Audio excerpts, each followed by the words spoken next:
Cinema మాత్రం super యోధా అనే దానికి తగ్గట్టే సూపర్గా ఉంది సినిమా. తేజ సజ్జా గారి గురించి ఏం చెప్పాలన్నా, మొన్న సూపర్ హీరో, ఇప్పుడు సూపర్ యోధా. అసలు సూపర్ అనే పదానికి మాత్రం తగ్గట్లేదు. సినిమా కూడా అలానే ఉంది, సూపర్గా ఉంది. ఎందుకు అంటే విజువల్ ఎఫెక్ట్స్ కానివ్వండి, సౌండ్ ఎఫెక్ట్స్ కానివ్వండి, స్టోరీ పరంగా కానివ్వండి, స్క్రీన్ ప్లే కానివ్వండి, ఎక్కడా కూడా ఎవ్వరూ తగ్గలేదు. అందరూ ఇచ్చి పడేశారు. స్టోరీ విషయానికి వస్తే మంచి స్టోరీ అన్న. ఒక మైథలాజికల్ ఫిక్షన్ని మనకు తీసుకొచ్చారు. మన హిస్టరీని బేస్ చేసుకొని ఒక ఫిక్షనల్ స్టోరీని క్రియేట్ చేసి మన ముందుకు వచ్చారు. అది మాత్రం అటెంప్ట్ అనేది సక్సెస్ఫుల్ అటెంప్ట్ అని చెప్తా. కార్తిక్ ఘట్టంనేని గారు, యూ రాక్డ్ ఇట్ అంతే. అంతకుమించి నేను ఇంకేం మాట్లాడను. అండ్ స్టోరీ స్టార్ట్ అవుతూనే ప్రభాస్ గారి వాయిస్ ఓవర్తో, బేస్ వాయిస్తో మనకి స్టార్ట్ అవుతుంది. ఆ హిస్టరీని మనకి ఇంట్రడక్షన్ చేస్తారు కాబట్టి అక్కడ నుంచే మనం సినిమాలో ఇన్వాల్వ్ అయిపోతాము.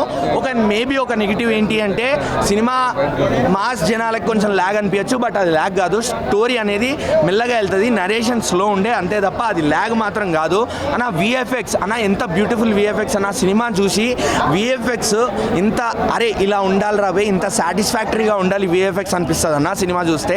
మనం ఆల్రెడీ ట్రైలర్లో చూసాం, పక్షి సీన్, వేరే సీన్లు అన్నీ కూడా చూసాం. అవి జస్ట్ శాంపిల్స్ మాత్రమే. యాక్షన్ సీక్వెన్సెస్ దగ్గర కానివ్వండి, ఆ బ్లాక్ స్వాడ్ని చూపిస్తున్నప్పుడు కానివ్వండి, లేకపోతే తేజ సజ్జా గారి ఆయుధం మిరాయిని చూపిస్తున్నప్పుడు కానివ్వండి, ఎస్పెషల్లీ మైథలాజికల్ సీన్స్, మన రాముణ్ణి, హనుమంతుణ్ణి, అలానే వానర సేనని, ఇలాంటివి చూపిస్తున్నప్పుడు, యానిమేషన్స్ చూపిస్తున్నప్పుడు, హిస్టరీలో కింగ్ అశోక కూడా ఉంటాడు.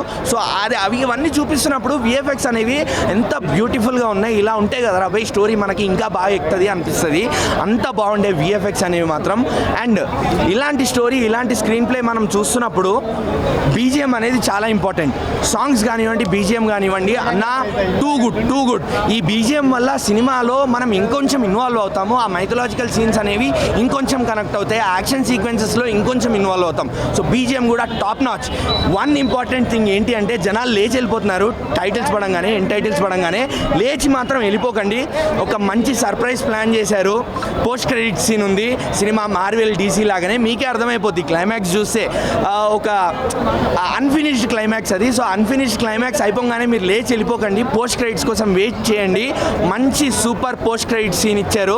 ఒక మంచి షాకింగ్ సర్ప్రైజ్ అది. ఇంత సీక్రెట్గా బాగానే మెయింటైన్ చేశారు అనిపించింది నాకైతే మాత్రం. మిరాయి బాగుంది, కాకపోతే కొంచెం ల్యాగ్ ఉంది.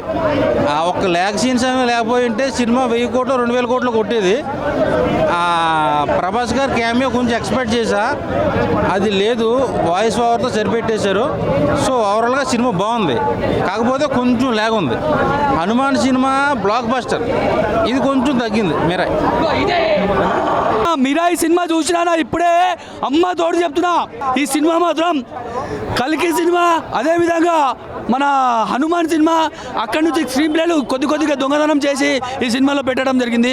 అదేవిధంగా ఎట్లా స్క్రీన్ ప్లేలు దొంగతనం చేసినా సినిమా మాత్రం ఓవరాల్గా చాలా చక్కగా చూపించిండను. స్టోరీ మాత్రం మంచిగా రివీల్ చేసిండు. అదేవిధంగా 9 గ్రంథాల గురించి, హిందువుల గురించి, అదేవిధంగా బీజోస్ మాత్రం నెక్స్ట్ లెవెల్. ఇందులో ముఖ్యంగా మిరాయి అంటే మీరందరూ ఏమనుకుంటారు, పేరు అనుకుంటారు. మిరాయి అంటే పేరు కాదు, ఒక కట్టె. ఆ కట్టెని పట్టుకోవడం వల్ల మన డోరేమాన్ అని ఒక సిరీస్ వచ్చేది అప్పట్లో. ఆ సిరీస్ లాగా ఒక చిన్నది పట్టుకుంటారు, ఒక కట్టె లాంటిది. ఈ సినిమాలో కూడా మన తేజ సజ్జా గారు కట్టె పట్టుకోవడం వల్ల ఆయనకు శక్తి రావడం జరుగుతుంది. ఆ శక్తితోనే గరుడ అనే పక్షి ఫైట్ ఉండదన్నమాట. పక్షి ఫైట్ మనం నెక్స్ట్ లెవెల్. అదేవిధంగా ఇందులో జగపతి బాబు, అదేవిధంగా హీరోయిన్ రితికా నాయక్ గారు, అదేవిధంగా మంచు మనోజ్ గారు మాత్రం నెక్స్ట్ లెవెల్.